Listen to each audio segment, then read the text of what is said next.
Si es la primera vez que nos acompaña, la semana pasada iniciamos una serie en este libro. Hemos estado teniendo ya por algunos años exposiciones en los profetas menores. Entonces vamos a buscar en nuestras Biblias Miqueas capítulo 1.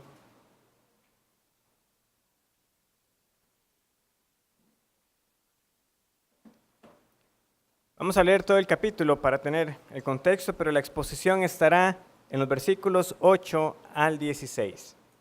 Dice así entonces la palabra del Señor, Miqueas capítulo 1. Palabra de Jehová que vino a Miqueas de Moreset en días de Jotam, Acaz y Ezequías, reyes de Judá, lo que vio sobre Samaria y Jerusalén. Oíd, pueblos todos, está atenta tierra y cuanto hay en ti. Y Jehová el Señor desde su santo templo sea testigo contra vosotros. Porque aquí Jehová sale de su lugar y descenderá y hollará las alturas de la tierra. Y se derretirán los montes debajo de él, y los valles se hendirán como la cera delante del fuego, como las aguas que corren por un precipicio. Todo esto por la rebelión de Jacob y por los pecados de la casa de Israel. ¿Cuál es la rebelión de Jacob? ¿No es Samaria? ¿Y cuáles son los lugares altos de Judá? ¿No es Jerusalén? Haré pues de Samaria montones de ruinas y tierra para plantar viñas, y derramaré sus piedras por el valle y descubriré sus cimientos. Y todas sus estatuas serán despedazadas y todos sus dones serán quemados en fuego. Y asolaré todos sus ídolos, porque de dones de rameras los juntó y a dones de rameras volverán. Por esto lamentaré y aullaré y andaré despojado y desnudo. Haré aullido como de chacales y lamento como de avestruces, porque su llaga es dolorosa. Y llegó hasta Judá, llegó hasta la puerta de mi pueblo, hasta Jerusalén. No lo digáis en Gad, ni lloréis mucho. Revuélcate en el polvo de Bet-Leafra. Pásate, oh morador de Zafir, desnudo y con vergüenza. El morador de Sanán no sale. El llanto de Bet-Esel os quitará su apoyo, porque los moradores de Marot anhelaron ansiosamente el bien, pues de parte de Jehová el mal había descendido hasta la puerta de Jerusalén. Uncid al carro bestias veloces, oh moradores de Laquis, que fuisteis principio de pecado a la hija de Sión, porque en vosotros se hallaron las rebeliones de Israel. Por tanto, vosotros daréis dones a Moreset Gat. Las casas de Aksib serán para engaño a los reyes de Israel. Aún os traeré nuevo poseedor, oh moradores de Maresa. La flor de Israel huirá hasta Adulam. Ráete y trasquílate por los hijos de tus delicias. Hazte calvo como águila, porque en cautiverio se fueron de ti.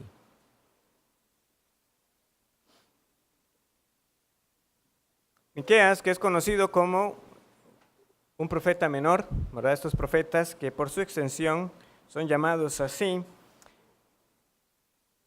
Vamos a estudiarlo de principio a fin con un título que en general nos servirá como guía a lo largo del estudio. ¿Quién como Jehová? El Dios de juicio, justicia y gracia. ¿Quién como Jehová? ¿Quién como Jehová? Como vimos, ese es el significado del nombre Miqueas, o también como aparece en su forma más larga, Micaías. El mismo nombre, un significado, ¿quién como Jehová? Es un nombre que, como vimos, sumamente apropiado por la temática que se desarrolla en el libro. ¿Quién es como el Señor? Vimos que como gigante viene y aplasta los montes, y juntamente con los montes aplasta los altares a los dioses falsos. Dios no tiene rival. No hay quien sea como Él. Esa es la imagen que nosotros debemos tener. Pero debemos recordar lo que la Biblia dice acerca de los ídolos. No solamente estos son denunciados como aquellos que nada pueden hacer porque no son verdaderamente Dios, sino que semejantes a ellos son los que les sirven. Nadie tiene entonces nada que hacer contra Dios porque sencillamente Él es el soberano sobre todas las naciones. Vimos que aquí Él convoca, ¿verdad? Oíd, pueblos todos. Él es el Dios que gobierna toda su creación y gobierna a todos los habitantes de la tierra. No es un Dios de una región, de un pueblo particular. Es el Dios soberano. Y a todas se las convoca entonces a juicio. Porque como el Dios de justicia que es, Él exige también que se haga justicia. Luego llegará su momento, ¿verdad?, para estudiar la famosa pregunta que muchos, quizás es de esas pocas porciones que saben de Miqueas. Oh hombre, Él te ha declarado hacer justicia. Pero también es un Dios de gracia y de perdón. Porque el libro concluye diciendo, ¿quién como el Señor, que perdona los pecados de tal manera que los echa al fondo del mar? Otra también de las porciones conocidas. Sin duda no hay como el Señor, que anuncia el juicio, pero que también anuncia esta esperanza bienaventurada de que un día habrá ese reino consumado, siendo todos gobernados por el Mesías. También, como notamos, el libro nos dice que la actividad profética de este hombre, que se llamó Miqueas, estuvo durante los reinados de Jotam, Acaz y Ezequías.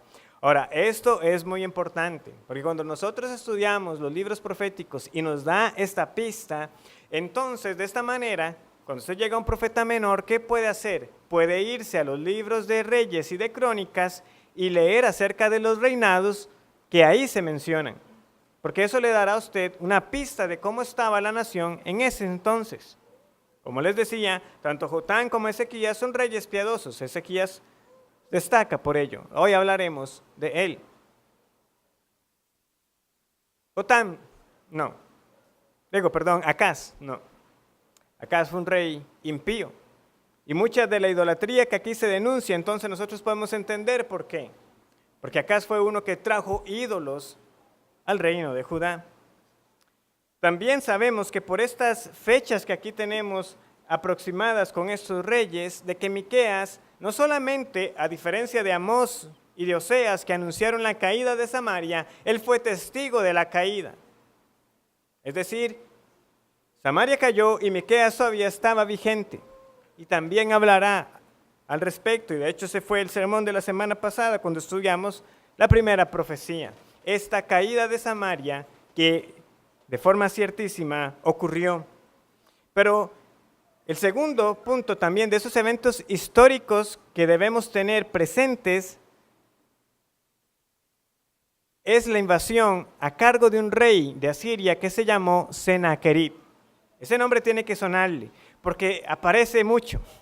Aparece en Segundo de Reyes, aparece en Segundo de Crónicas y aparece en Isaías. Esta invasión a cargo de Sennacherib llamó la atención porque llegó a rodear a Jerusalén, pero algo ocurrió.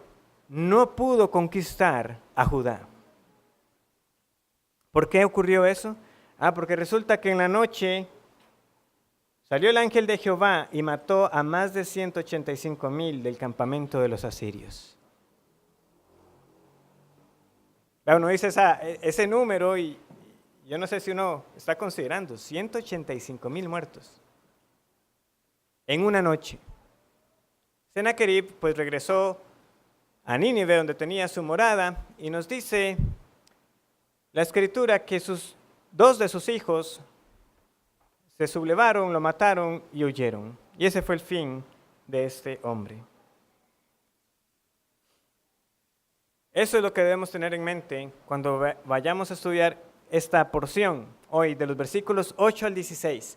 Sennacherib avanzó implacable, destruyó un montón de ciudades a su paso, llegó a Jerusalén, pero no la pudo conquistar. Ese es el evento histórico que debemos tener nosotros presente al estudiar esta profecía, que tiene tres partes muy sencillas de identificar. Los versículos 8 y 9 es la introducción a un lamento. Como leemos aquí, el profeta Miqueas se está lamentando. Ya veremos de qué se lamenta. Luego los versículos 10 al 15 son el cuerpo principal de este lamento. Y finalmente el versículo 16 funciona a modo de conclusión por lo que va a acontecer. Entonces vamos a ver la forma y la razón de este lamento, vamos a ver el cuerpo del lamento y la conclusión de esta profecía, que tampoco es inusual que los profetas se expresaran en este tipo de lenguaje, de luto, de dolor.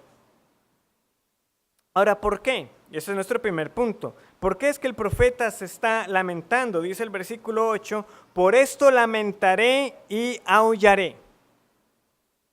Él dice, yo voy a dar una razón.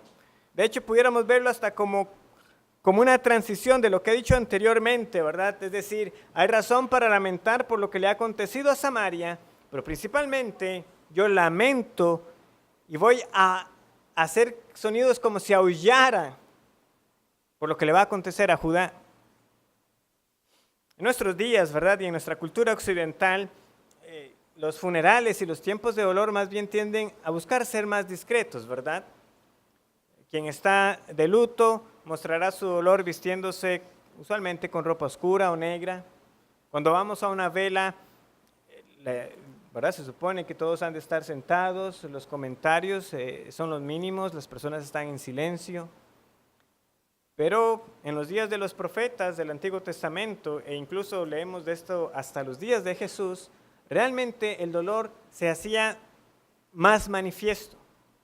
Leemos que las personas echaban polvo y ceniza, se vestían, ¿verdad? Ciertas prendas que leemos nosotros de silicio, ¿verdad? Pesadas y también negras.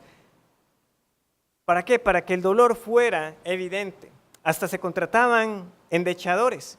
Se le pagaba a personas para que llegaran a un funeral y estuvieran también llorando. ¿Verdad? En uno de los evangelios vemos como Jesús le llamó la atención a unos que estaban con el sonido de las flautas y demás, y él dice, la niña no ha muerto, y vemos cuán falso a veces eran estos endechadores, porque del supuesto luto pasaron luego a la burla. Pero ese es el punto, o sea, tenemos que ubicarnos en lo que está ocurriendo aquí. Hay un gran dolor que el profeta siente, que lo va a lamentar, pero no es como en nuestros días, discreto, en silencio, sino que él realmente lo siente. Por esto lamentaré y aullaré. Es posible que en algunas versiones dé hasta el sentido como que se golpeara, ¿verdad?, el pecho del dolor. Por esto lamentaré.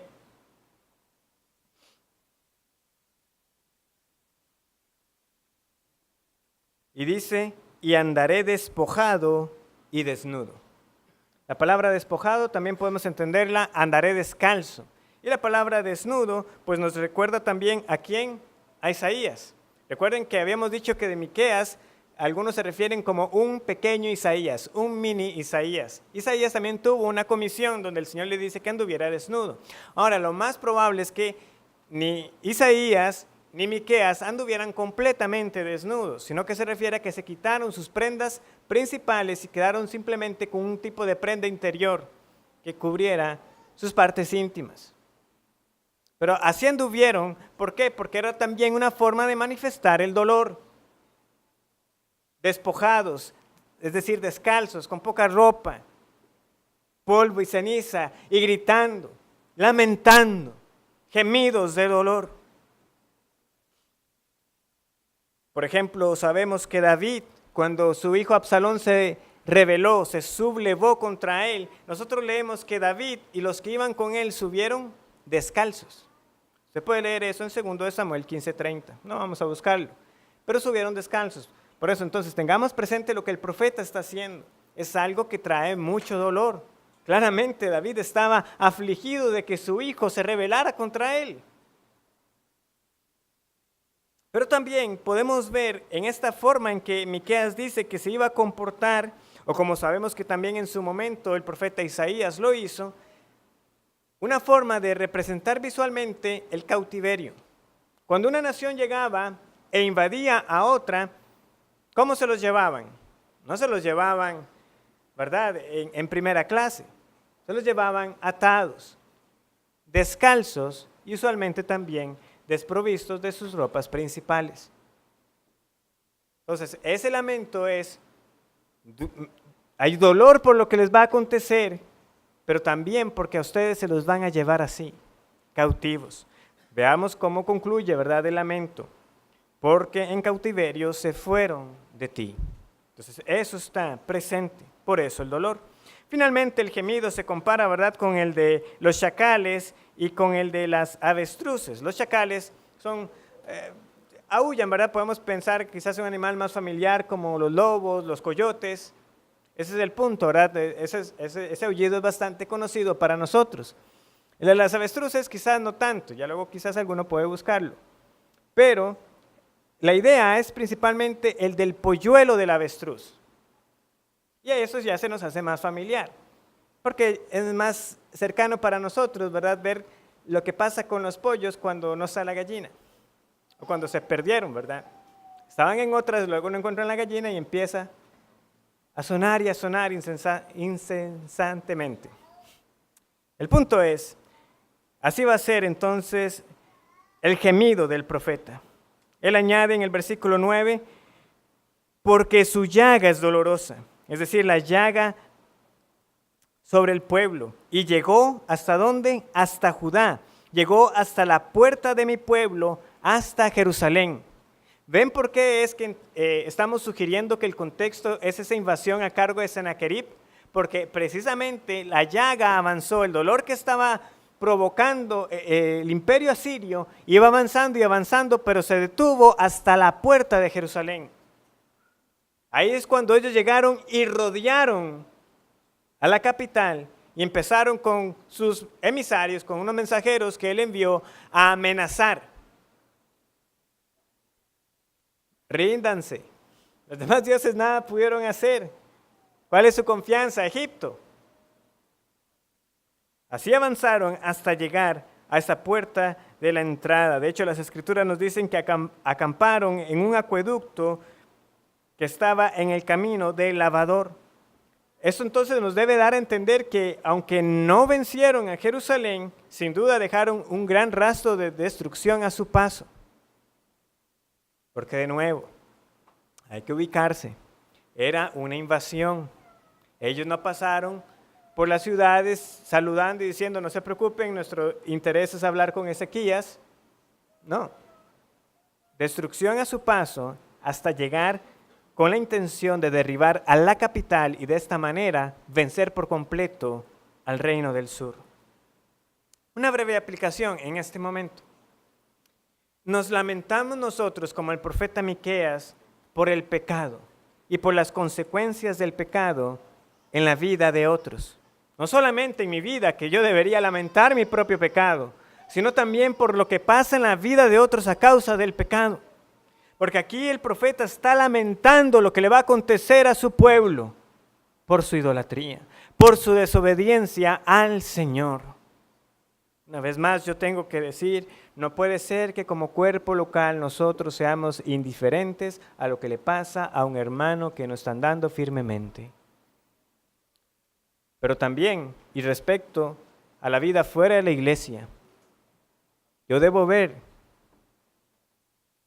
las consecuencias del pecado en la vida de otros y dolerme.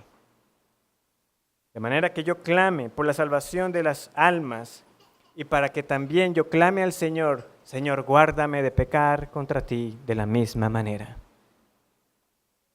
Porque si algo podemos decir nosotros es que el Señor no nos ha pagado como merece nuestra maldad. Y sin embargo, a veces somos indiferentes, pensando que ya todo está resuelto de nuestro lado. Ya el Señor me salvó. ¿Qué pasa a los demás? Esa no es una actitud propia del creyente. La segunda parte es el cuerpo de lamento, que como les decía empieza a partir del versículo 10. Ahora, esta porción, ¿verdad? Si ustedes prestaron atención, se nos empiezan a nombrar un montón de ciudades. Y ciudad tras ciudad tras ciudad. ¿Qué es lo que está pasando aquí? En general, lo que está ocurriendo es que el profeta está haciendo un juego de palabras. Yo diría que con todos, pero hay algunos que quizás piensan que hay una excepción. Yo creo que en todos los casos, el profeta está haciendo un juego de palabras de la siguiente manera. en algunos casos va a tomar el significado literal del nombre de la ciudad y va a decir algo respecto a ese significado. La segunda forma en que lo hace es con lo que se llaman los parónimos, ¿verdad? Volvemos a repasar un poquito las clases de español. Parónimo, una palabra que se escribe o se pronuncia igual a otra, pero que tiene otro significado.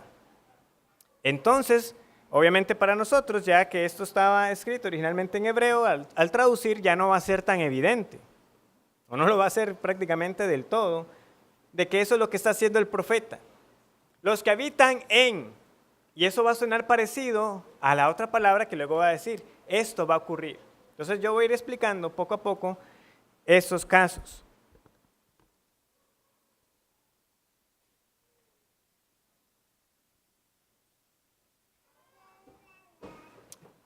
Tenemos en general 12 ciudades. La primera ciudad es Gad, versículo 10. No lo digáis en Gad, ni lloréis mucho. No lo digáis en Gad, ni lloréis mucho. Que se mencione Gad en primer lugar es interesante, porque Gad originalmente no era una ciudad de Israel. ¿A quién pertenecía Gad? A los filisteos. Si usted quiere siempre acordarse, Gad, ¿a quién pertenecía? O alguien destacado de ese lugar, Goliat. Goliat era de Gad, era un filisteo. Pero cuando usted también lee las escrituras va a notar de que de tiempo en tiempo Gad pasaba a ser o de Israel o los filisteos volvían a recuperar Gad. Hasta que finalmente Hazael de Damasco destruyó esta ciudad. Por el momento histórico, ¿verdad?, en que Miqueas estuvo activo, Gad posiblemente ya no era de Judá, es decir, eran los filisteos los que habían recuperado el control. Y es aquí donde les digo que algunos sugieren que quizás con el caso de Gad no hay ningún juego de palabras, pero hay algunos que dicen que la palabra para Gad suena muy parecido a la palabra para decir que tenemos ahí. No lo digáis en Gad. Digamos, si quisiéramos trasladar esto al español, es como por decir algo, no lo digáis en decir. Ven ahí donde empieza a darse como ese tipo de juego. Gad suena similar a la palabra para decir. Sin embargo, lo más importante que yo creo que lo que ocurre con Gad es el hecho de que esto que estamos leyendo hace eco a otro lamento. Estamos con una profecía que es como un lamento. Y resulta que ya la Biblia nos ha dado un lamento que dice algo parecido. No lo digáis en Gad. ¿Quién dijo estas palabras? El rey David. El rey David lo dijo cuando se enteró de la muerte de Saúl y de Jonatán. Vamos entonces al segundo libro de Samuel, capítulo 1.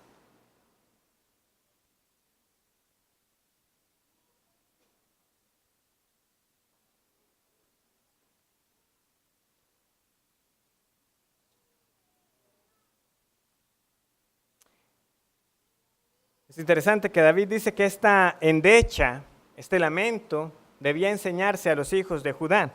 Dice así, segundo de Samuel, capítulo 1, versículo 17. Y endechó David a Saúl y a Jonatán, su hijo, con esta endecha.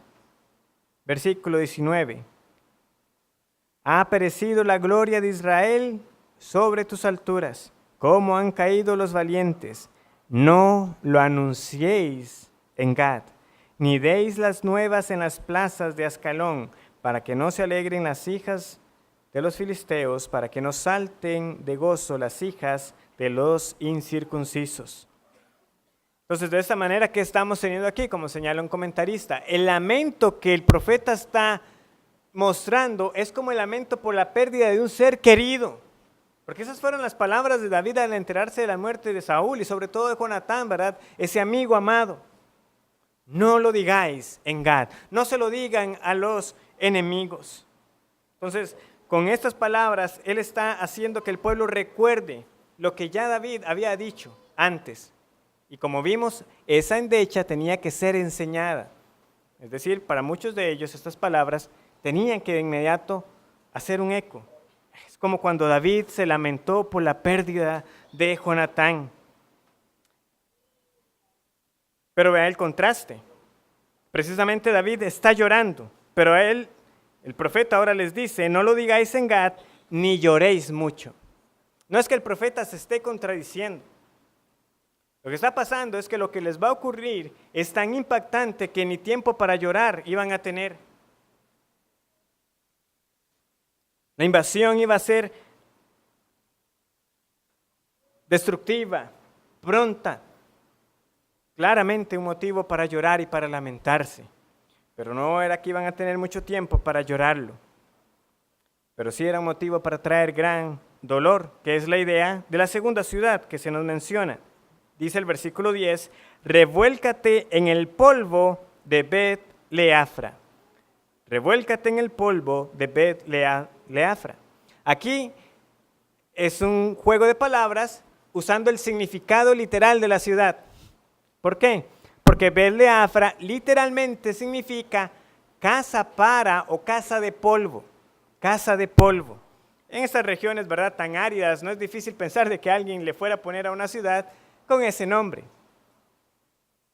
De hecho, si ustedes conocen algunas partes de Guanacaste, sabrán que existe Polvazales en Nicoya. No hay que imaginar mucho por qué.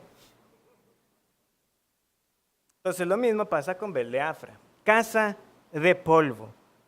Pero ¿qué pasa con la casa de polvo? ¿Qué le está diciendo el profeta?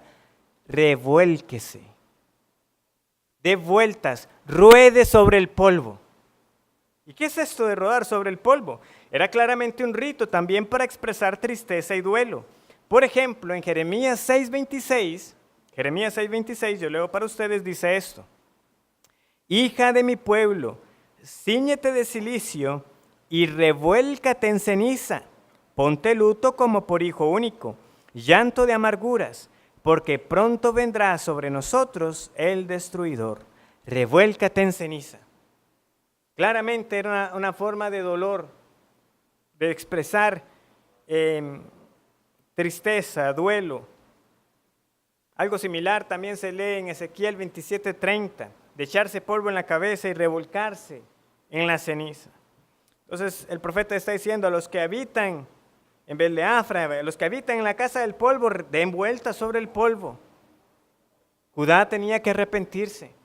Judá tenía que sentir dolor, no por la invasión, sino por haber pecado contra Jehová. Pero no lo hicieron. En cambio, iban a sentir dolor, claro, por la pérdida que iban a sufrir. Pero ya iba a ser demasiado tarde. Ya los asirios les iban a causar estragos. La tercera ciudad que tenemos en el versículo 11 es Zafir. Pásate, oh morador de Zafir, desnudo y con vergüenza. Zafir significa belleza, hermosura. Sin embargo, aunque bello en apariencia, aquí no se nos está diciendo, a los bellos tendrán vergüenza, ¿verdad? Que es también una idea chocante. Más bien, si es una ciudad hermosa, la idea es que se vea, que se muestre, pero no, ellos ya no tendrían nada de qué gozarse. Fueran sus posesiones, su poder militar, sus ciudades fortificadas. Zafir ya no iba a tener nada de eso, más bien se iban a avergonzar. Eso de quedar desnudos posiblemente sea una referencia al hecho de quedarse sin los muros, a quedar completamente expuestos. Como lo señala un comentario, esta ciudad será desmantelada de sus murallas, así como si fueran las ropas de las ciudades, sus ciudades también serán corridas a la cautividad con el cuerpo descubierto. Así como se quedaron sin ropa, por decirlo así, se quedaron sin sus murallas y sería entonces motivo de vergüenza.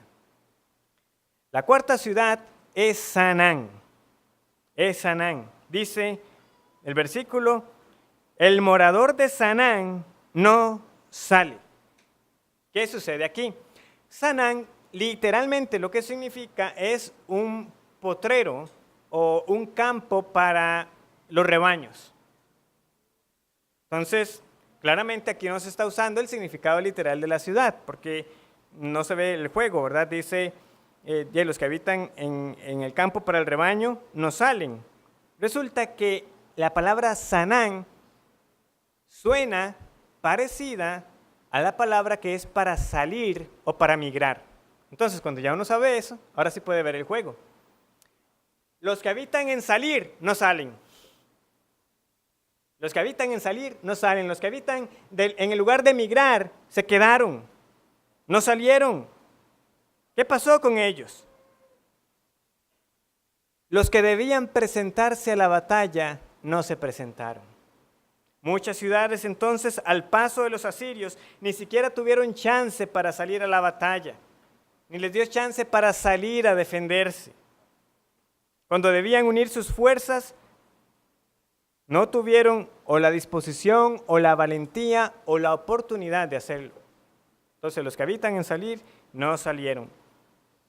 La quinta ciudad, que también tenemos en ese versículo 11, el llanto de Bet-Esel os quitará su apoyo. Literalmente, Bet-Esel lo que significa es casa que está a la par, la casa de al lado. Entonces, aquí también es un caso de cómo suena, porque la palabra suena similar a la palabra para retener. Entonces, ¿qué pasa? El llanto de los que le retienen os quitará su apoyo. Más o menos ahí está el juego. En vez de dejar, en vez de sostener, quitaron su apoyo.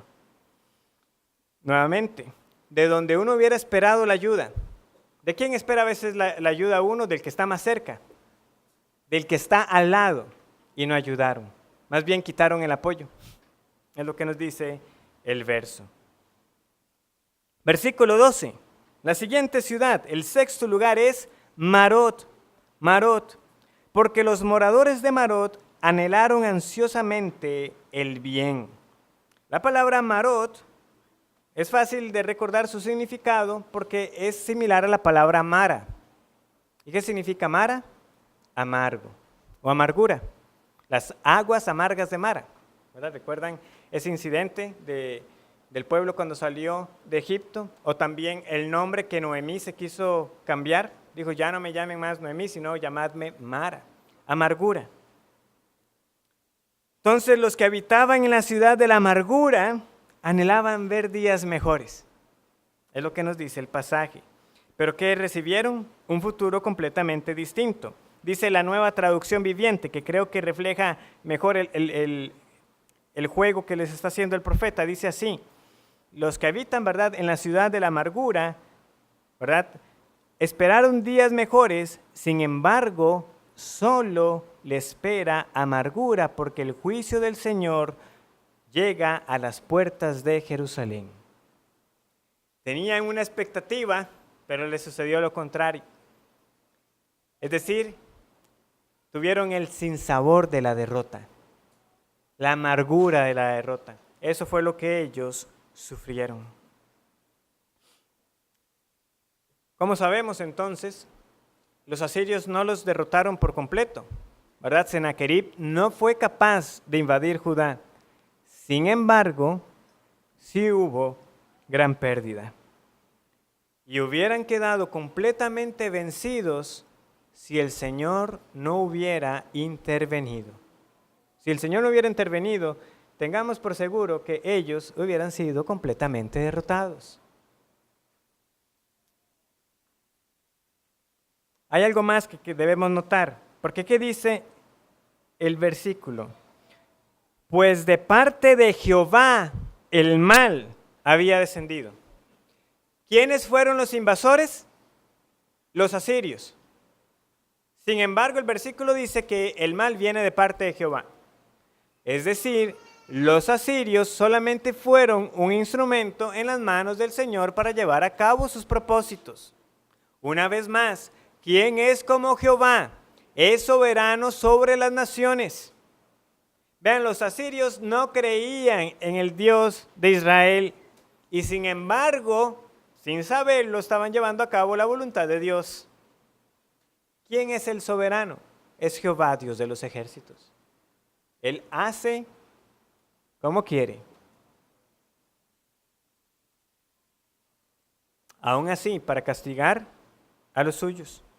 La séptima ciudad que se nos menciona es Jerusalén. De ella podríamos decir que es básicamente una mención de lo que le acontece, ¿verdad? Como ha venido pasando en los versículos anteriores. Pero notemos nuevamente ese énfasis. Cómo el mal descendió hasta la puerta de Jerusalén. Es lo mismo que el versículo 9 nos dijo. Hasta la puerta de mi pueblo. Los asirios hasta ahí pudieron llegar. La siguiente ciudad que se menciona es Laquis, versículo 13. Dice así: uncid al carro, bestias veloces, oh moradores de Laquis, que fuisteis principio de pecado a la hija de Sión, porque en vosotros se hallaron las rebeliones de Israel. Uncid al carro, bestias veloces, oh moradores de Laquis. Es el versículo más extenso para las ciudades, este versículo 13. Es solamente para Laquis. Ahora, ¿qué pasa con ellos? Bueno, Laquis era una ciudad verdaderamente muy importante en Judá. Era una ciudad que se reconocía por tener establos y tener carruajes militares y para tener estos caballos o corceles dispuestos para la guerra. Estas son las bestias veloces que se mencionan ahí. Son los caballos para la guerra. Entonces, él les está diciendo, unzan, ¿verdad? Aten los caballos a sus carruajes porque ya viene la batalla. Sin embargo, lo que se señala de ellos no es que salieran a defender, sino que más bien fueron el principio del pecado del pueblo de Judá. Más bien fueron causa de pecado. El juego de palabras, por cierto, está en que Laquis suena similar a la palabra para caballo, o específicamente para corcel, el caballo que es para la guerra. Ustedes, los de los corceles, aten los corceles a los carros. Ahora bien, el punto es que se dice que ellos fueron principio de pecado. Ustedes fueron principio de pecado a la hija de Sión. ¿Cuál fue ese pecado? El profeta no nos está diciendo con toda claridad, pero hay dos posibilidades y no necesariamente excluyentes. Una posibilidad es precisamente el hecho de que ellos estaban trayendo caballos, ¿para qué? Para la batalla. Es decir, ¿dónde estaba la confianza de ellos? No estaba en Jehová, sino en el poderío de los caballos. Nosotros nos hemos fortalecido, tenemos un gran ejército que ahora puede andar en sus carruajes.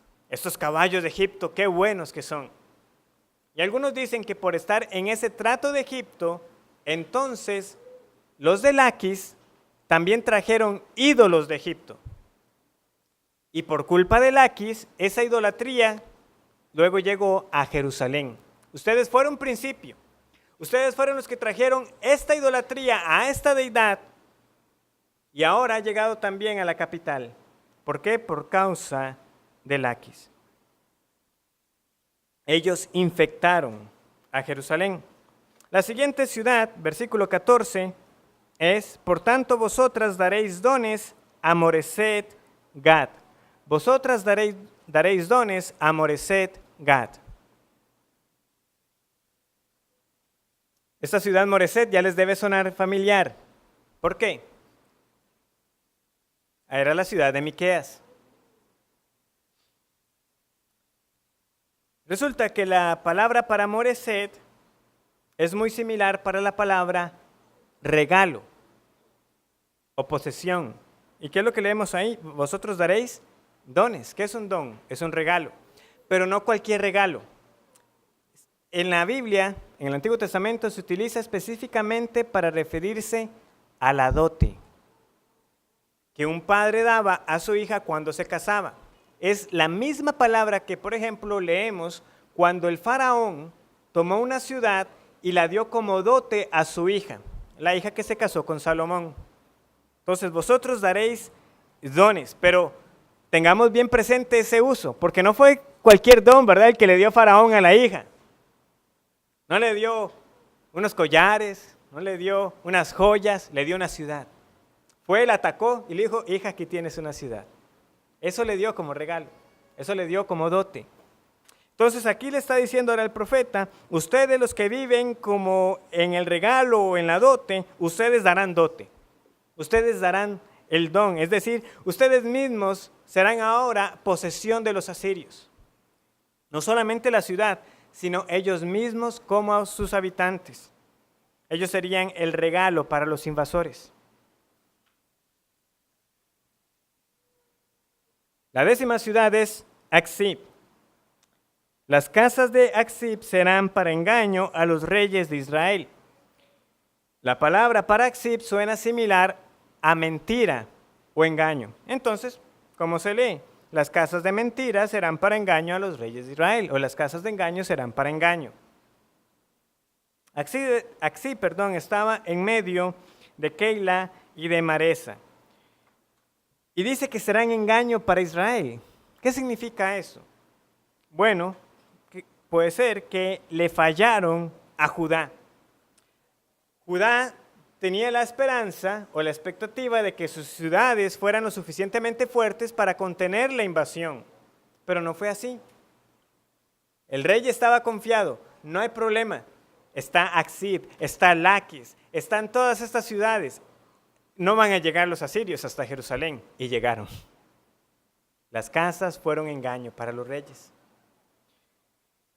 Y finalmente, tenemos Maresa, versículo 15. Aún os traeré nuevo poseedor, oh moradores de Maresa. La flor de Israel huirá hasta Adulam. La palabra para Maresa, que también es una muy similar para Moreset, es también posesión. Puede traducirse como posesión. Entonces vean cómo suena, aunque parezca redundante.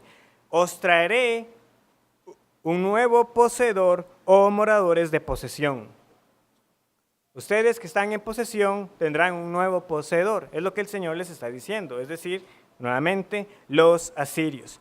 Ahora, es llamativo que dice que la flor de Israel, también podríamos decir la gloria de Israel, huirá hasta Adulam. ¿Qué es Adulam? Es una cueva a la que huyó David. David, cuando estaba siendo perseguido por Saúl, huyó a Adulam.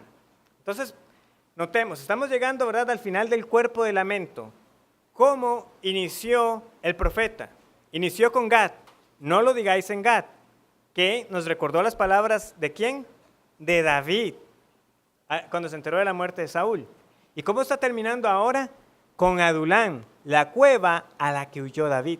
Empieza con David y termina con David, aludiendo a ese rey que el Señor le dio a su pueblo. Bueno, entonces se nos han mencionado muchas ciudades. Obviamente fueron muchas más las que cayeron asoladas por los asirios, que se vieron atribuladas por el dominio y poder de ellos. Pero así fue como el profeta transmitió el mensaje, así fue como el Señor se lo reveló. Y este juego de palabras es es un recurso profético muy común. Ya hemos estudiado esto antes. ¿Recuerdan cuando estábamos viendo Amós capítulo 8, que estaba la canastilla de fruta de verano? Y que esa palabra fruta de verano era realmente una sola palabra en hebreo, que sonaba parecido ¿a qué? A fin. ¿Qué ves, Amós? Una canastilla de fruta de verano. Así es, porque ha llegado el fin para mi pueblo. Entonces, es una forma de hacer recordar. O sea, las personas iban a recordar más fácilmente. ¿Qué fue lo que dijo el profeta? ¿Qué fue lo que dijo respecto a Beleafra, la ciudad del polvo? Así que nos íbamos a revolcar. ¿Por qué? ¿Qué es lo que hay que lamentar? Es que vienen los asirios. O sea, ese es el propósito. Recordemos, si usted se pone en el lugar de ellos, para ellos el mensaje iba a sonar bastante fácil de recordar. Todo esto iba a hacerle memoria, le iba a hacer eco. ¿Por qué fue que el profeta dijo esto? ¿Qué fue lo que dijo el Señor? Esto es lo que nos va a pasar. Y esto entonces me recuerda algo que quise acotar en aquel momento cuando vimos precisamente lo de la canastilla de fruta de verano y que no lo dije. Y es esto. Vean, yo no necesito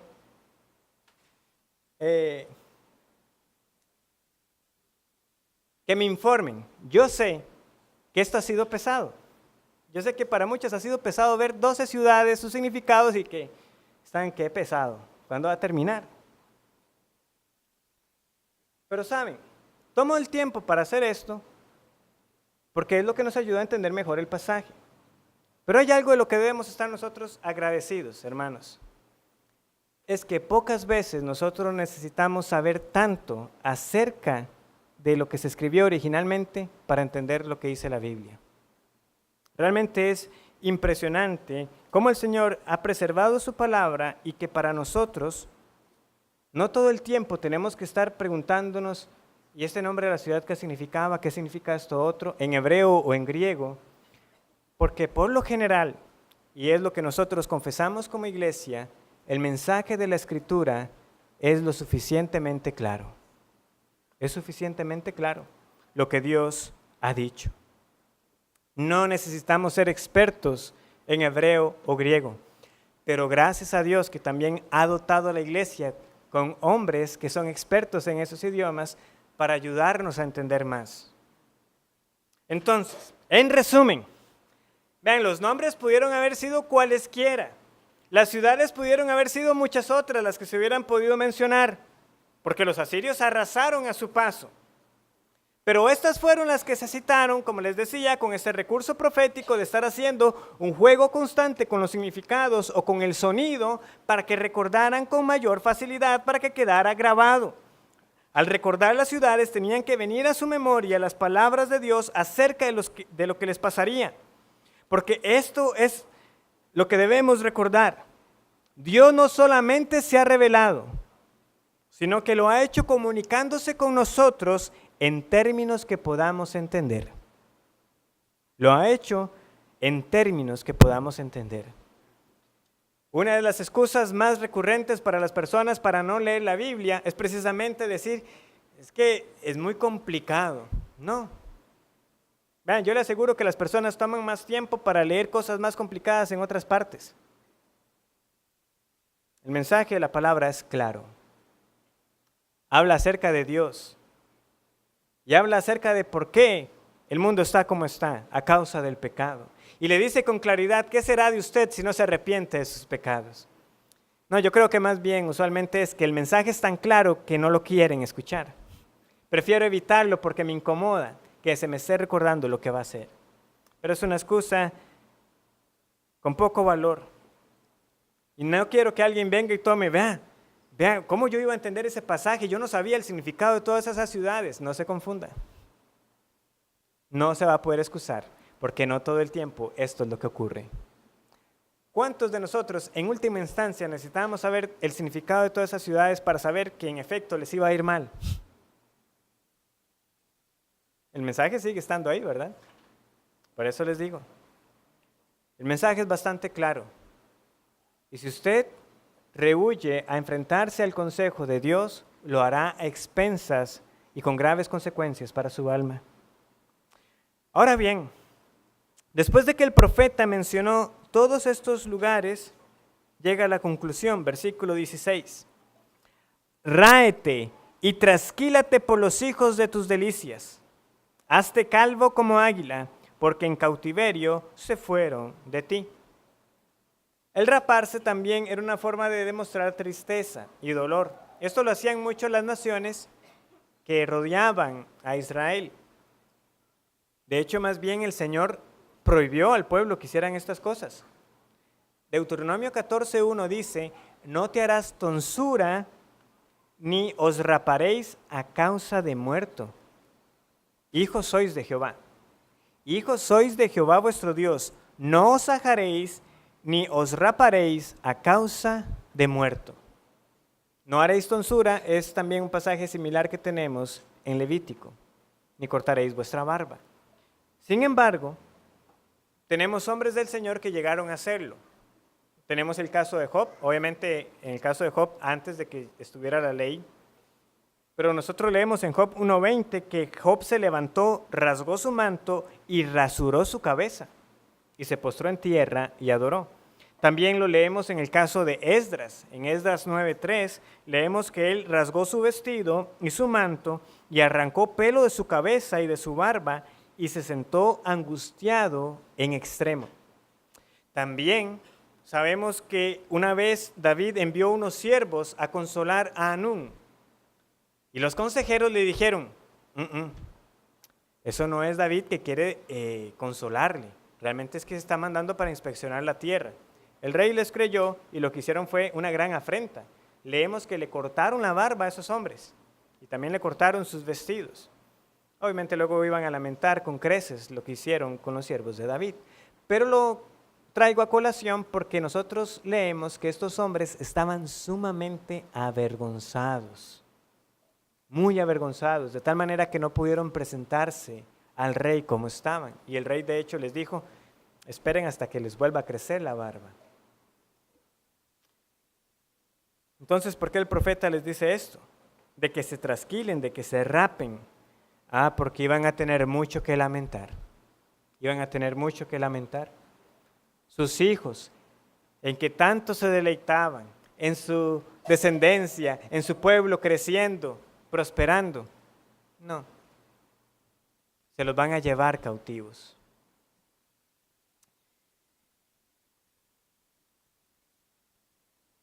El profeta les está diciendo, es hoy que tienen que arrepentirse, porque llegará el día en que sí, en que ustedes echarán polvo, en que ustedes se revolcarán, en que ustedes gemirán, pero ya será demasiado tarde. ¿Qué podemos nosotros entonces aprender de este juicio para los de Judá, habiendo visto la exposición del pasaje? Como les decía, Sennacherib no logró su cometido, no logró tomar Jerusalén. Y ese marco histórico es de gran importancia porque lo que les fue profetizado sí pasó. Es decir, muchas ciudades sí sufrieron grandes consecuencias. Sin embargo, cuando ya llegó finalmente a Jerusalén, nosotros leemos que el rey Ezequías dio instrucciones muy específicas. Él les dijo, no les respondan a los mensajeros. Y fue grande, ¿verdad? Porque ellos estaban insultando feo. Ustedes se van a beber sus propios orines y por favor no nos hablen en este idioma, pueden hablarnos en el otro, nosotros lo entendemos. Y ellos seguían, ¿verdad? Con sus insultos y con su jactancia. Los reyes nada pudieron hacer, los dioses de esas naciones nada pudieron hacer. ¿Qué van a hacer ustedes? ¿Se van a apoyar en Egipto? Que el que se apoya más bien le va a traspasar la mano. Estaba muy confiado Asiria, ¿verdad? Pero Ezequías confiaba en Dios y su oración así lo refleja. Vamos a ir a Isaías capítulo 37. Isaías 37.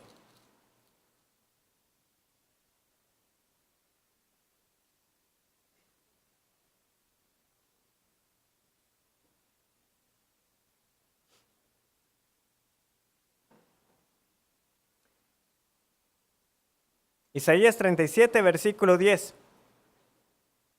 Dice así. Así diréis a Ezequías, rey de Judá, no te engañe tu Dios en quien tú confías, diciendo Jerusalén no será entregada en manos del rey de Asiria. Algo que recordar. Antes, Ezequías de hecho ya le había pagado un tributo a los asirios. Nosotros leemos que les dieron muchísimo oro, quitaron oro de las puertas del templo y todo, y sin embargo los asirios no se detuvieron. Entonces, no te engañe tu Dios en quien tú confías diciendo, Jerusalén no será entregada en mano del rey de Asiria. He aquí que tú oíste lo que han hecho los reyes de Asiria a todas las tierras que las destruyeron, y escaparás tú. ¿Acaso libraron sus dioses a las naciones que destruyeron mis antepasados, a Gozán, Harán, Rezef y a los hijos de Edén que moraban en Telasar? ¿Dónde está el rey de Amat, el rey de Arfad, el rey de la ciudad de Sefarvaim, de Ena y de Iva? Y tomó Ezequías las cartas de mano de los embajadores y las leyó y subió a la casa de Jehová y las extendió delante de Jehová. Es como Ezequías diciendo, Dios, esto han dicho. Eso es lo que dicen. Entonces Ezequías oró a Jehová diciendo: Jehová de los ejércitos, Dios de Israel, que moras entre los querubines, solo tú eres Dios de todos los reinos de la tierra. Tú hiciste los cielos y la tierra. Inclina, oh Jehová, tu oído y oye. Abre, oh Jehová, tus ojos, y mira, y oye todas las palabras de Sennacherib, que ha enviado a blasfemar al Dios viviente. Ciertamente, oh Jehová, los reyes de Asiria destruyeron todas las tierras y sus comarcas, y entregaron los dioses de ellos al fuego, porque no eran dioses, sino obra de manos de hombre, madera y piedra, por eso los destruyeron. Ahora pues, Jehová Dios nuestro, líbranos de su mano, para que todos los reinos de la tierra conozcan que solo tú eres Jehová.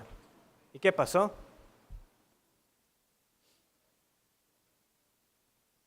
185,000 muertos, Sennacherib traicionado y muerto. Y el grandísimo imperio asirio no pudo conquistar un cavito de tierra llamado Jerusalén, sin ellos mover un solo dedo. ¿Por qué? Porque ¿quién es como Jehová?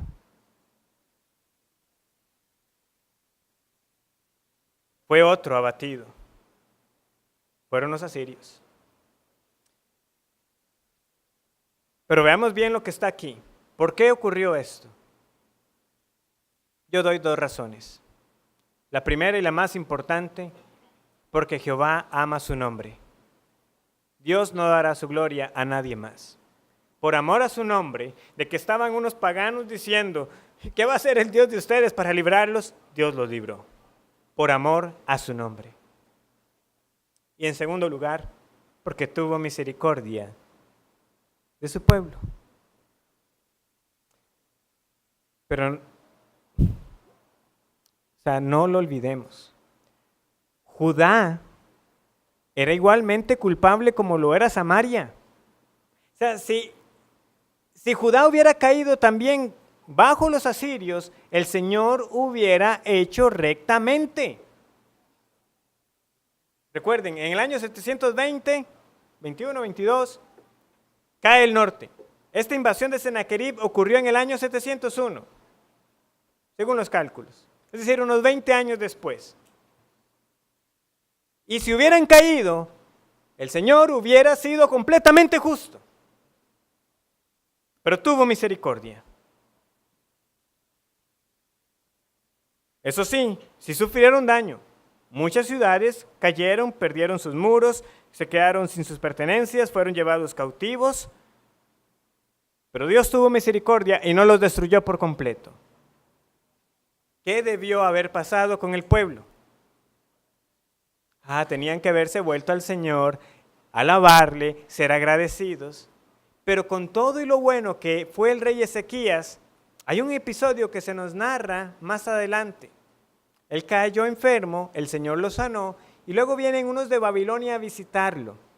Y él les enseña todo.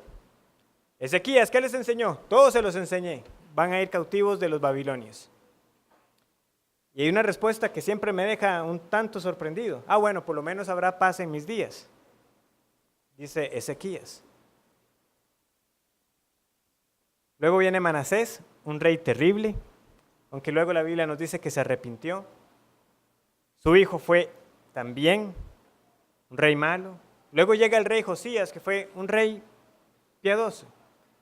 Pero aún así el Señor dice a Josías: porque usted se arrepintió, yo no voy a traer el mal en su reinado, pero ustedes van a caer cautivos de Babilonia. Y eso pasó. ¿Por qué? Porque el pueblo no se arrepintió, el pueblo siguió sirviendo a los ídolos. Josías hizo una gran limpia de los altares. Manasés levantó de nuevo muchos altares a los dioses falsos. Josías hizo una gran limpia de todos ellos. Sin embargo, después de él, volvieron otra vez reyes impíos a gobernar a Judá. Ellos como nación, sus días estaban contados. Siguieron haciendo lo malo delante de Jehová. Olvidaron que ellos eran nada. Olvidaron que en sus fuerzas nada podían hacer. Olvidaron que si no hubiera sido el Señor, desde hace rato hubieran caído en manos de los asirios. Todo eso lo olvidaron. Y muchos de los que están hoy aquí escuchando este sermón son igualmente desprovistos de todo temor al Señor, persistiendo en el pecado y escuchando semana tras semana amonestaciones desde el púlpito, y van a sus casas a seguir pecando. Porque es fácil decir, y qué terrible los de Judá. ¿Cómo van a olvidar que el Señor los salvó de un ejército que no podían vencer? Ay, ¿cómo entonces de nosotros aquí no olvidan de que nada somos sin el Señor? De que es el que nos da las fuerzas, la salud, el techo, todo lo que tenemos. Y sin embargo, a ese mismo Dios nos rebelamos y pecamos contra Él. Hay muchos que están inútilmente tratando de cambiar con sus propias fuerzas, olvidando que no se pueden salvar a sí mismos, a menos de que venga Jehová con su brazo fuerte a salvarles. Todo intento de salvarse fuera de Dios es vano. Eso también tenía que recordarlo Judá. Todas esas ciudades que quedaron despedazadas eran un testimonio visible de que eso era así. Ustedes no pueden, pero el Señor sí lo puede. O usted se somete al señorío de Cristo hoy y reconoce su pecado hoy, o usted tendrá que pagar consecuencias mayores que el simple hecho de perder posesiones, trabajo, salud, amistades en ese tiempo, en esta vida. Pero el Señor nuevamente está diciendo, tome ejemplo de lo que ocurrió. Es que es sorprendente pensar de que Jerusalén pudiera ver el rastro de destrucción que dejaron los asirios y aún así no arrepentirse. ¿Cómo olvidar? Mira, ¿por qué quedó Laquis como quedó? Y porque vinieron los asirios. Ay, sí, pero el Señor nos salvó. Qué bueno es el Señor, sirvámosle a Él. No, eso no fue su respuesta. Y muchos son así olvidadizos. Y lo pagarán con grandes consecuencias en el día final, cuando venga Jesús a imponer su reino de manera definitiva. Pero hoy Él nos está amonestando una vez más y diciendo, yo tengo poder para salvar. Así como salvé a aquel pueblo desagradecido hace muchos años de mano de los asirios, el Señor sigue siendo aquel poderoso para libertar al pecador de las cadenas del pecado. Usted puede ser libre hoy. Usted puede vivir para el Señor hoy. Y solamente en Él está el poder para que nosotros podamos derribar los altares a los ídolos que tenemos en nuestro corazón. ¿Seguirá usted en ese camino? ¿O tendrá que entonces gemir y lamentar, no por unos días, sino por la eternidad en el infierno, donde será el lloro y el crujir de dientes? Oremos.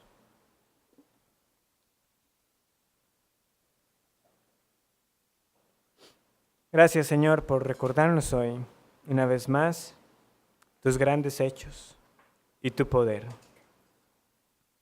Es inútil, Señor, buscar una salida en nuestras fuerzas. Amonesta nuestras conciencias para no ser insensatos, pensando que podemos escuchar las amonestaciones y pecar, endureciendo nuestras conciencias. Ten misericordia de nosotros. Quebrántanos, Señor, de tal manera que nosotros podamos decir que no hay Dios como Jehová, y sean nuestras oraciones como la del rey Ezequías, reconociendo que uno solo es Dios y en uno solo está el verdadero poder, y que las amenazas del mundo nada son. Podrán querer intimidar, podrán querer insinuar de que no hay Dios, pero lo hay. Y ha hablado con claridad.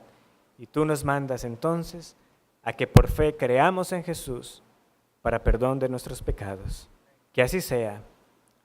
En el nombre de Jesús lo pedimos. Amén.